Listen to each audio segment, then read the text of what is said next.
Hi, everyone. It's Janet here. I'm here with Devereux-Mills. I don't know if I said that right. You did, perfectly. So Ann and I met in 2019 at the Commonwealth Club. She was speaking about her book, and she wore the most incredible yellow sundress. It was very with the ruffles at the side, and I was not just her presence and the way she spoke, but it's the way she carried herself that really inspired me and that really caught my attention. I've been following her work for the last few years, and she started Parlay House, and she'll tell you a bit more about that. She hosted a gratitude and clothing swap recently at her beautiful home here in San Francisco, and I wanted her to talk about her own journey of discovery and about her style and some of the pieces that she decided to make available during the swap. And I grabbed a couple of these pieces because they really caught my eye, and I grabbed a range of pieces and styles because they were very colorful, they were very unique, and also the styles and the cuts were very interesting. So I wanted her to talk about her process for editing her closet when she was getting ready for the swap and hosting that, and if there was anything that caught her eye or that she was thinking about maybe reading her closet with during the process, and about her work and a little bit about her style today.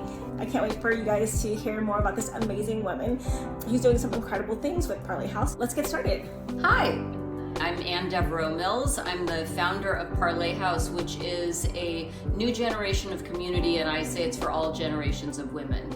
And Parlay House was founded after I had a big career in advertising, and that really shaped my fashion style. Was Madison Avenue, 5-inch heels.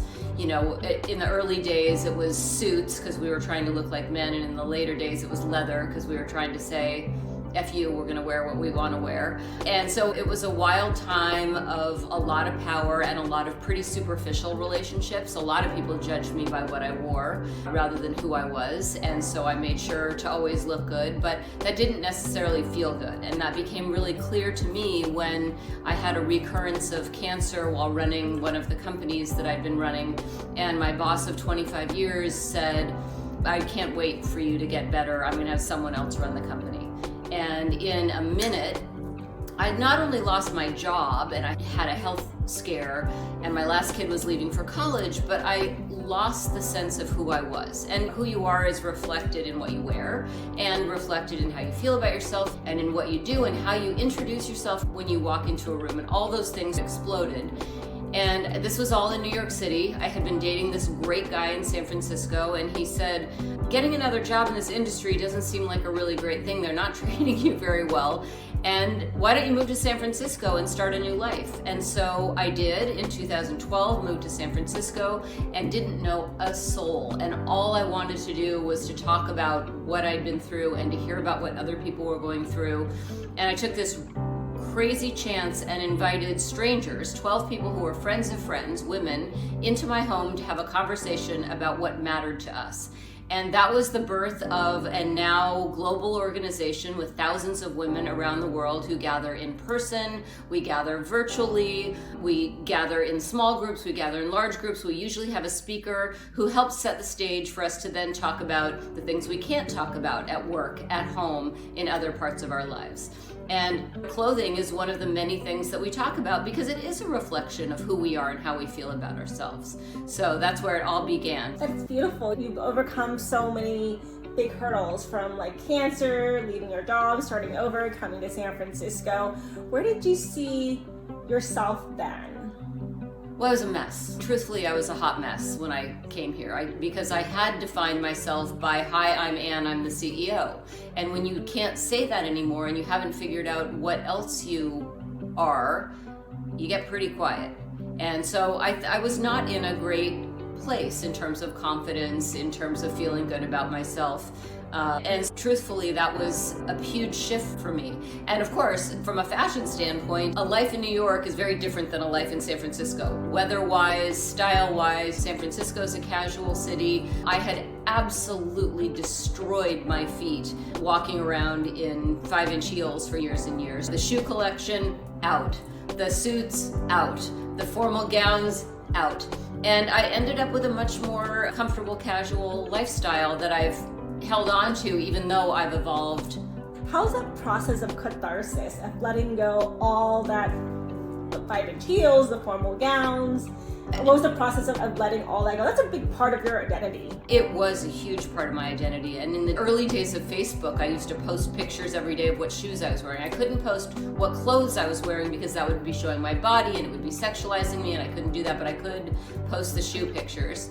And so, yeah, it was, but everything, I literally was like, in a fashion sense, stripped down naked during the move, because everything that I knew and that worked, I didn't know, and it wasn't working. And so it was literally starting again. And as you were letting go of all these pieces, what were you thinking? This was a big part of this pivotal moment in New York City. I don't live in the past. I'm someone who, when I move on, and I'm very optimistic about the future, but I don't have a 5-year plan or a 10-year plan. I literally think about, where is my center now? What am I feeling? What am I needing? And I don't think about the house I used to live in, the man I used to be married to, all the things that were part of my definition in the past aren't relevant anymore, because I'm all about creating the moment now. So as you got to San Francisco, like you said, San Francisco and New York are two drastically different cities in lifestyle and fashion and style. So how did you begin to adapt and find for this next chapter of Anne in San Francisco? How does she look? Like, how did you begin to get to that process? I think truthfully, the first year, what I was wearing didn't even fall into consideration compared to processing something much deeper than and what was going on inside. But I think as things evolved, I also was 50, and that's a very different age range, and your body changes, and so form-fitting stuff doesn't necessarily make you feel as good because you feel more self-conscious, and so you look for other details that catch the eye. You look for things that feel more comfortable, that have more movement, that can transition from day to night. We're not a city where people necessarily get dressed up to go out at night, so what you put on in the morning, you're wearing all the way through dinner in some form. So it was playing around and trying things, and I've got 2 daughters who are grown, and they give me a lot of advice and opinions. They think my style is somewhat crazier than theirs. I get a lot of feedback, a lot of guidance, and I don't always take it, but I listen, and then I decide for myself.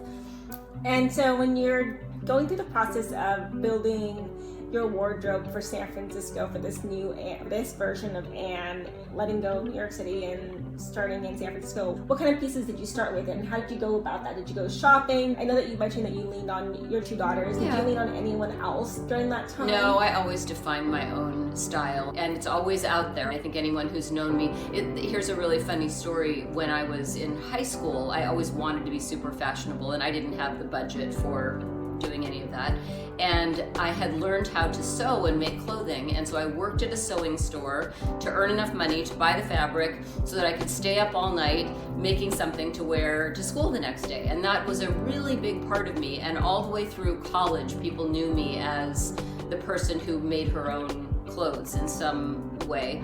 And then life happens. You have a career, you have kids, I didn't have time to sit at a sewing machine or stay up till 4 a.m. If I was going to stay up till 4 a.m, it was either going to be with a kid who needed me or for work. And so I stopped that. And then during COVID, my husband and I were in Hawaii for about 1.5 years, and it was great because there was no COVID. But it was terrible because there was nothing going on. So I literally ordered a sewing machine on Amazon. There was a little cute fabric store on Kauai, and I would go and buy whatever fabric was there, and I recreated my sewing and my design. And ever since 2020, I have been designing and creating my own clothes again. And that has just been like a new chapter of me that I didn't see coming even in 2019.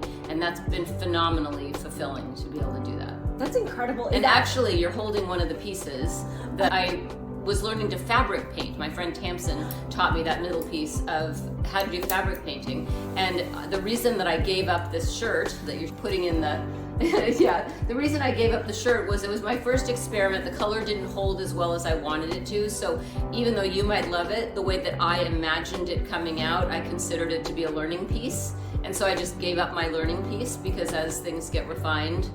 This is beautiful. I can't believe you fabric painted this. Yeah. It's gorgeous. Yeah, I'm not a painter, so it was all an experiment. But it was very fun. Wow. Yeah. So that I'm going to bring up the picture of the amazing denim jacket with the long trim and the tiger, I think, in the back that she gave away during the swap. Anne hosted a swap recently at her home, and it was so beautifully organized. It was incredible how everything was laid out with the garment racks. It was even more amazing to be able to find, there was like tags with the person's name on the original garment that put up on the swap, and so you could actually track down the person and make a connection or ask them a little bit about that backstory about where they got this piece or how they used to wear it or what they wanted, what made them decide to share it with someone else.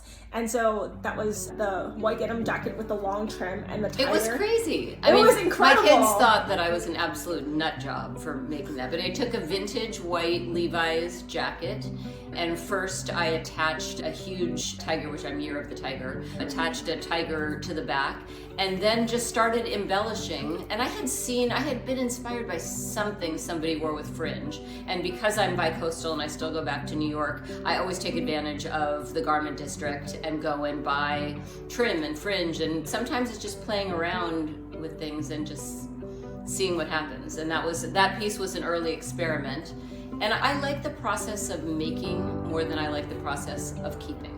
And so I probably give away or make for other people 75% of what I do. So aside from fabric painting, are there any other like upcycling? Oh, all the time. So right now I'm very into transforming vintage quilts into things. So almost everyone in my family has a jacket or a denim skirt or something that has integrated vintage quilts into it. I've taken a number of my daughter's things and made clothing for her daughter out of the mother's things. So I love that whole process. Or even I'm working on something right now upstairs in my studio that I took a bright pink Barbie style jacket and integrated it with fabric I bought when I traveled to Paris to take a jacket and turn it into a dress, but keeping some of the pieces in the original jacket. So I love that process of merging old and new, of blending fabrics that aren't expected, of wearing things that you wouldn't necessarily put together. I think that it's much more fun than buying everything from one designer. That is really creative. How did you come to this? I know that you mentioned when you were in school that you wanted to look fashionable, and so you picked up the sewing machine and things like that. How did you come into the other, like the upcycling and the fabric painting, aside from all the other things? I've always loved being a maker and crafts and art. My mother did art, my mother's mother did art in different ways, whether it's knitting or could have been baking, it could have been something, but we're a family that was always making things. And I have ended up with a friend group, and my sister, who's my best friend, she loves quilting, she loves design, she's a graphic designer, and so whenever I'm with my people, we're doing creative projects. My oldest daughter is a jewelry designer, and her jewelry designs are predominantly repurposed. She only uses stones that are old and reused. She melts down gold so that she's not taking more from the earth. She's very much about turning things that you won't use into things that you will, using all the same materials, and that inspired me too. That's really beautiful.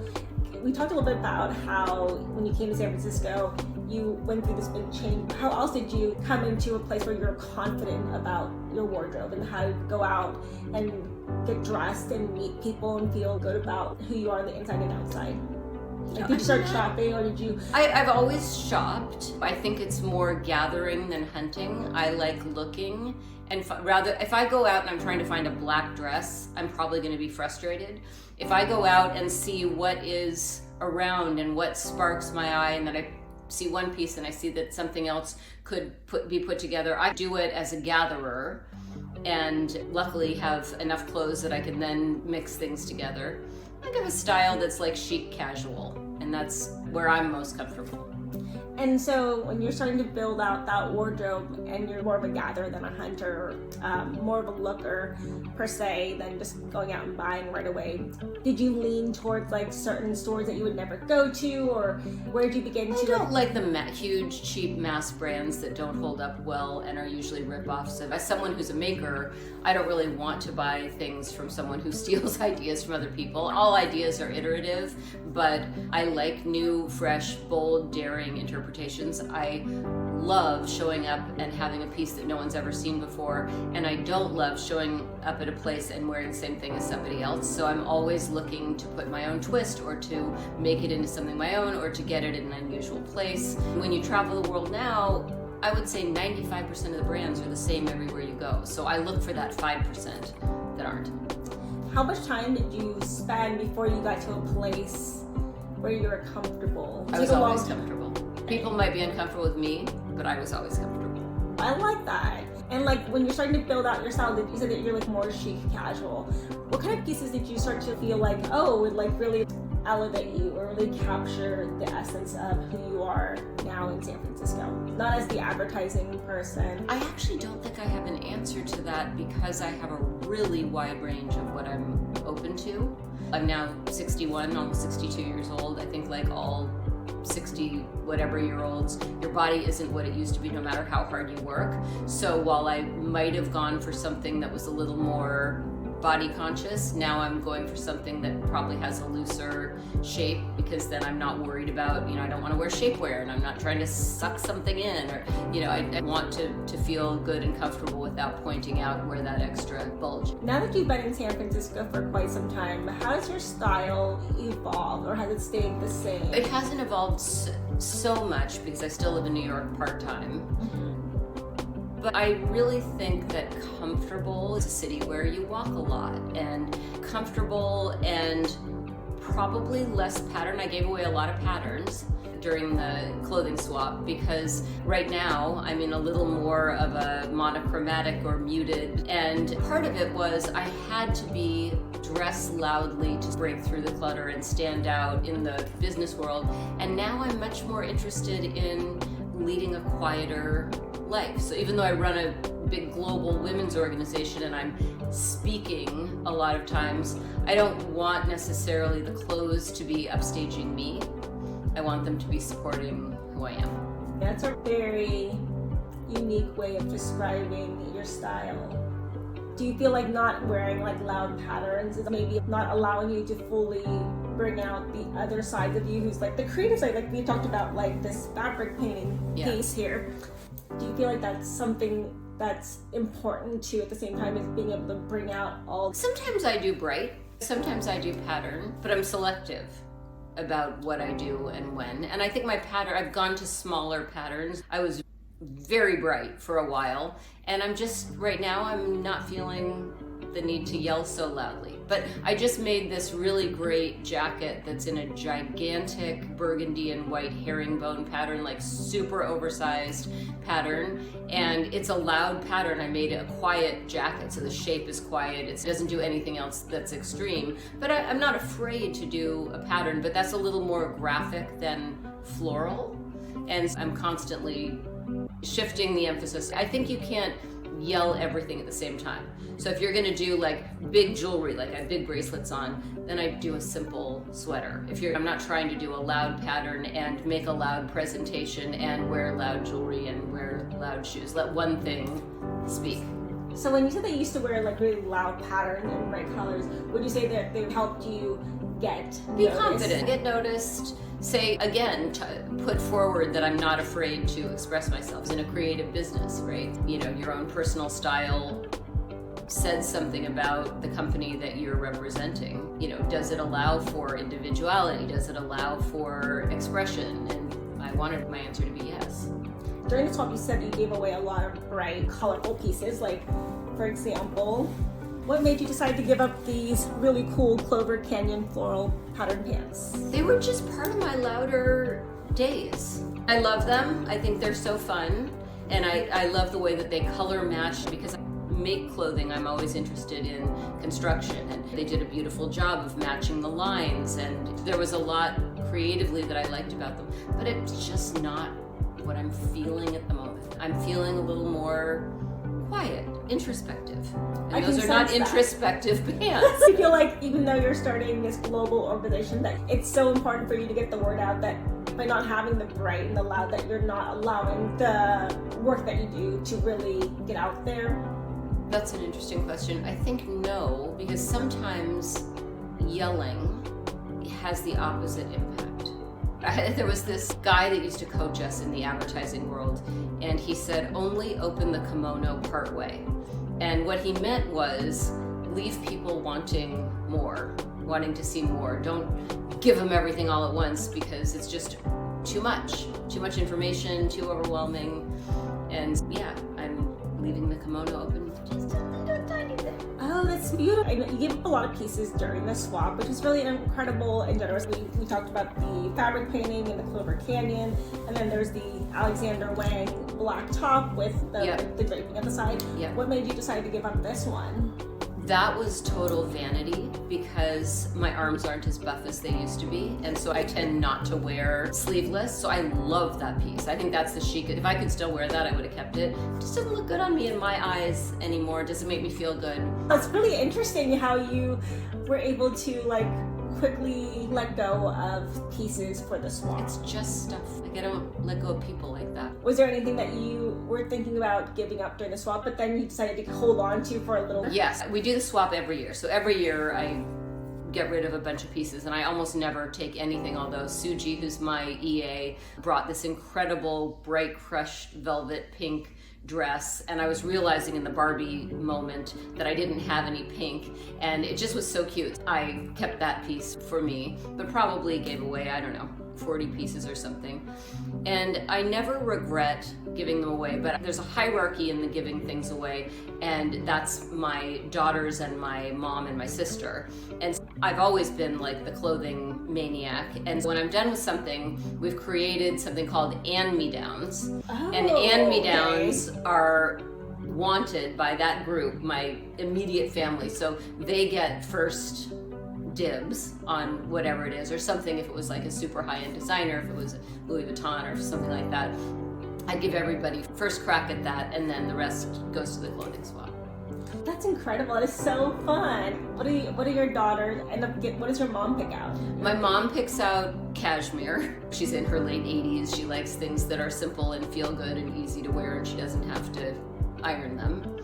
And my daughters want all the chic stuff. My sister likes the most creative stuff. So I know Van Noten goes to Rachel, Louis Vuitton goes to Kira, Chanel goes to Lauren, cashmere goes to mom. That is so fun. That's so generous of you. That's a great way to the gift cycle giving. It does, and they pass things on too. We're definitely a family that's constantly sharing and passing things to whoever else would love it. And what kind of things do your daughters pass on to you? That's a good question. So it's not necessarily, although sometimes they'll buy something, they're skinny. So sometimes they'll buy something and it's a little too big or whatever, or they'll say this just reminded me of you. But it's usually that they're passing me ideas and inspiration, and I get a sense of, I don't want to get stuck in a fashion rut. And so it's my kids, it's Ariel, it's all these younger generation people that are around me that talk about, would I be wearing these huge Justin Bieber oversized cargo pants if it wasn't for my kids? No, probably not. But they help me understand what is current, and then I determine what I'm comfortable with for me in that style. Where do you see, as you're building Parlay House and expanding into more cities and your quieter, introspective period of your life, how do you see your style growing? Because your style is always changing, and how often do you go through your closet, and how often are you, because you mentioned you look a lot. Do you like to look online? Do you like to go to you mentioned Jeffrey's earlier.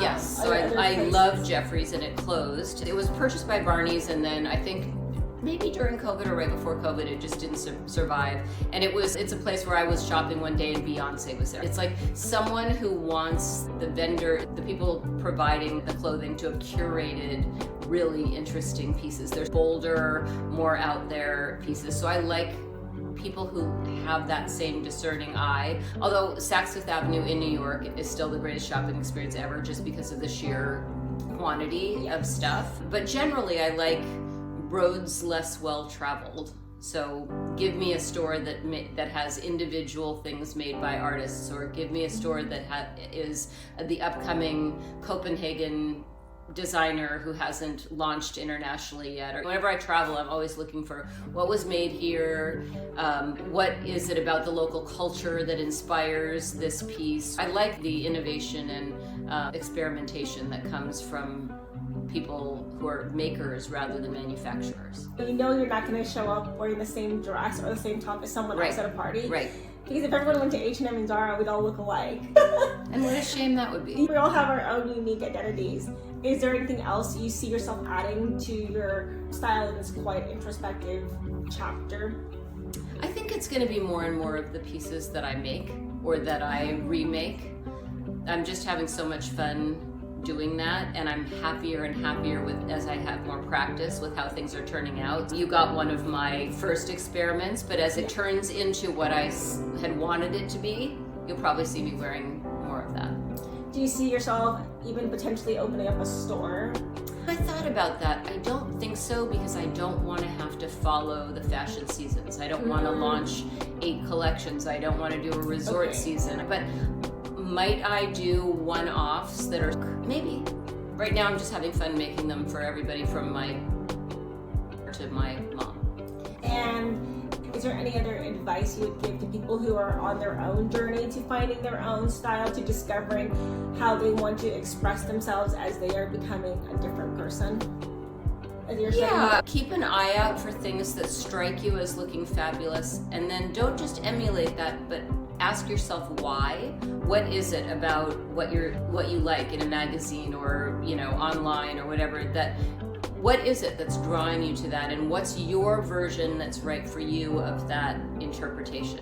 If someone's doing monochromatic burgundy pants, burgundy sweater, burgundy jacket, you don't have to have the same cut. It doesn't have to be the same color, but there's something about what is it about what you're seeing that is making your heart sing, and then how does that relate to you? Don't hesitate to walk up to a stranger and ask them who made what it's a compliment. Like, who made your dress? It means you like it. It means, I would say be bold in exploring and trying things, and try on a lot of stuff, and take pictures of yourself and stuff, because I'll tell you, sometimes I'll have a terribly lit dressing room. I'll think something looks awful on me. I'll walk out into the main room to get an opinion, and it looks way better under different lighting. Don't hesitate to get someone else involved in your own evaluation of you. And are there any other sources of inspiration and wisdom you'd like to leave people with, and also tell people a little bit about what you're wearing today, and also tell people about where to find you? What I'm wearing today are these hugely, I'll stand up, these hugely oversized. I think I just undid my mic. Hang on, excuse me as I undo. I was going to talk into this for a minute. Huge cargo pants, massive, super comfortable, really heavy, so you're actually getting a workout when you walk around because they are a lot of fabric. This sweater is super fun because it's just a non-traditional construction. I don't even know who makes it. I've never seen one like it. I saw it at a little store. I don't even think I still have the label in it. But it's cozy, and there's a chic element without it being too much. And the bracelets were a gift from my husband, and they're fun to play with and don't make too much noise when I'm doing a podcast. And so I just put together whatever makes me feel cared for and good about myself. And if it's too tight, it's out of here. If it's too short, it's out of here. If I'm like, I don't know if I should wear this, it's probably out of here. If it's showing my little flabby arms, gone. And do you always like to wear a watch? I always wear a watch. I stopped wearing an Apple Watch because I hated the competitive nature of myself, of always knowing how many steps and who's talking to me, and I stopped that. So now I just wear a watch so I know what time it is. And I come from a family that made watches, and I like to know what time it is, but not to obsess. What about your rings? Engagement ring, will never take it off, and a ring given to me by my husband. Is it a certain gemstone? It's chalcedony, and I love the color, the mid color of blue, and it has some sapphires around it. And then also just tell people where to find you.